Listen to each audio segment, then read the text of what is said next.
जंग के तीन धुरी में बटी हुई इस दुनिया की नजर फिलहाल मध्य एशिया पर है, जहां अमेरिका, इजराइल और ईरान के बीच चल रही जंग को 5 दिन हो चुके हैं। आज 5वें दिन ईरान से बड़ी खबर आ रही है। अमेरिका और इजराइल के हमले में मारे गए अयतुल्ला खामनेई के बेटे मुस्तफा खामनेई को अब ईरान का सर्वोच्च नेता चुना गया है।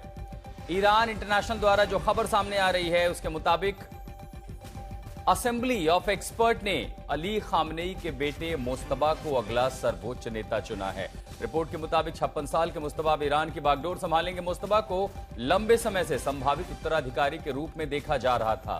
कथित पदोन्नति राजनीतिक रूप से बेहद संवेदनशील साबित हो सकती है, क्योंकि इस्लामी गणराज्य लंबे समय से वंशानुगत शासन की आलोचना भी करता रहा है और स्वयं को राजशाही के अधिक न्याय संगत विकल्प के रूप में प्रस्तुत करता रहा है। और इसकी शुरुआत ही इस्लामिक रेवोल्यूशन के साथ हुई, जब रेवोल्यूशन ने राजशाही के खिलाफ खुद को खड़ा किया। इस्लामिक सत्ता को आगे बढ़ाने के लिए पिता से पुत्र को सत्ता का हस्तांतरण इस सिद्धांत पर प्रश्न भी खड़े कर रहा है कि जो खामनेई कहा करते थे, क्या अब ईरान उन्हीं की बातों पर आगे बढ़ रहा है या उनके विपरीत विचारधारा के। ईरान इंटरनेशनल यह भी दावा किया है कि इस्लामिक रेवोल्यूशनरी गार्ड कोर ने भी मौलवियों की सभा मुस्तफा का समर्थन करने के लिए भारी दबाव डाला था। आपको बता दें कि सर्वोच्च नेता का पद सिर्फ एक धर्मगुरु का नहीं है, बल्कि ईरान में वो रणनीतिक, राजनीतिक, सामरिक सभी फैसले लेते हैं। सर्वोच्च नेता ईरान के सभी मामलों पर अंतिम निर्णय भी देते हैं। प्रणय उपाध्याय हमारे सहयोगी हमारे साथ जुड़ रहे हैं। प्रणय, लगभग ये तो तय था कि मुस्तफा कमान संभालेंगे, लेकिन सीधे सीधे तौर पर देखें तो शिया धर्म गुरु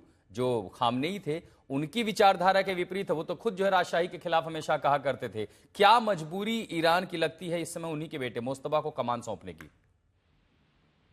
देखिए, मजबूरी के बारे में तो फिलहाल कहना मुश्किल है, क्योंकि अभी इसको लेकर काफी कॉन्फ्लिक्टिंग रिपोर्ट्स हैं आशुतोष। ईरान इंटरनेशनल ने इस चीज का दावा किया है, जो कि लंदन बेस्ड ईरानियन आउटलेट है एक। लेकिन अभी ईरान की तरफ से कोई आधिकारिक घोषणा नहीं की गई, क्योंकि कल कूब में जिस तरीके से हमला किया गया था, राष्ट्रपति डोनाल्ड ट्रंप ने भी उसका जिक्र किया कि नया लीडर चुनने के लिए बैठक की गई थी और उसको हमने टारगेट किया है और हो सकता है सब्सटेंशियल नतीजे सामने आए। और उसके साथ ही ईरान की जो समाचार एजेंसीज हैं उनकी तरफ से ये भी खबरें सामने आई थी कि नए लीडर के चुनाव की प्रक्रिया कुछ समय के लिए रोकी जा सकती है और हो सकता है कि इस बारे में जो अंतिम फैसला है वो अयतुल्ला अली खamenei के सुपुर्द खाक, यानी उनका जो फ्यूनरल है अगले हफ्ते, उसके बाद की जाए। तो वो प्रक्रिया अभी चल रही है। करीब 88 लोगों की जो क्लैरिटी होती है, जिसे कमेटी ऑफ एक्सपर्ट कहा जाता है, जो ईरान की संवैधानिक व्यवस्था के अनुसार इस बात के लिए निर्धारित है कि वो सुप्रीम लीडर के चयन की प्रक्रिया को शुरू करे और आगे तक वो जाए। साथ ही ये भी रिपोर्ट्स आई थी ईरानी कम से कम जो समाचार एजेंसीज हैं ईरान की तरफ से, उनका ये दावा था कि इसके अंदर अयतुल्ला अली खamenei ने किसी तरीके के अपने उत्तराधिकारी का कोई ऐलान नहीं किया था। लेकिन हाँ, स्वाभाविक रूप से अगर मुस्तफा खामनेई को बनाया जाता है ऐसे समय में तो उनकी स्वीकार्यता ज्यादा होगी, क्योंकि वो सुप्रीम लीडर के बेटे भी हैं और प्लस वो काफी समय से उनको ग्रूम किया जा रहा था, वो उस प्रक्रिया को अच्छी तरीके से जानते भी हैं। तो शायद वो उस प्रक्रिया को या उस जगह को बेहतर तरीके से भर पाए।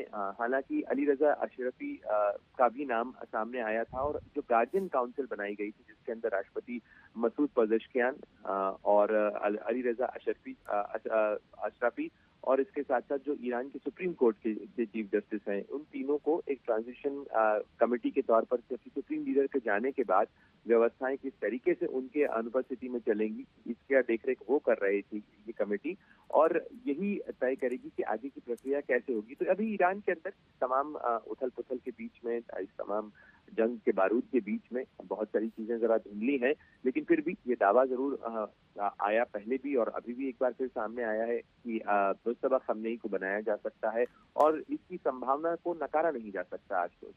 और इन्हीं संभावनाओं के तहत संभवतः ईरान से भी यह खबर आई है। हालांकि इस पर औपचारिक कंफर्मेशन की पुष्टि होनी बाकी है, जैसा कि प्रणय उपाध्याय हमारे सहयोगी बता रहे हैं। लेकिन अगर ये घटनाक्रम हुए हैं तो अपने आप में बहुत बड़ी बात है, क्योंकि सर्वोच्च कमांडर का मिलना ये भी तय करेगा कि अब IRGC की अगली रणनीति क्या होगी। क्या उसे अमेरिका के साथ बातचीत की शुरुआत करनी है या फिर इस युद्ध की जो स्थिति। तो आपको ये भी बता देते कि आखिर मुस्तफा खामनेई है, उनकी भूमिका क्या रही है। यह हमेशा से माना जा रहा था कि 56 साल के मुस्तफा दरअसल कभी भी सक्रिय रूप से ईरान की सियासत में न शामिल हुए, न उनकी रणनीति में, लेकिन पर्दे के पीछे उनका बहुत योगदान रहा है। शिक्षाविद के तौर पर जाने जाते हैं और इसी के साथ साथ शरिया धर्म गुरु के तौर पर। हालांकि उनका मिलिट्री और पॉलिटिकल बैकग्राउंड है, ये भी माना जाता है कि ईरान और इराक में जब युद्ध हुआ तो 1987 से लेकर 88 के बीच उन्होंने कई जगहों पर उनकी भूमिका दिखाई पड़ी है, खासकर चाहे विरोध प्रदर्शन हो या फिर जो बसीज फोर्स हैं उसके साथ उनकी भूमिका समझ में आती है।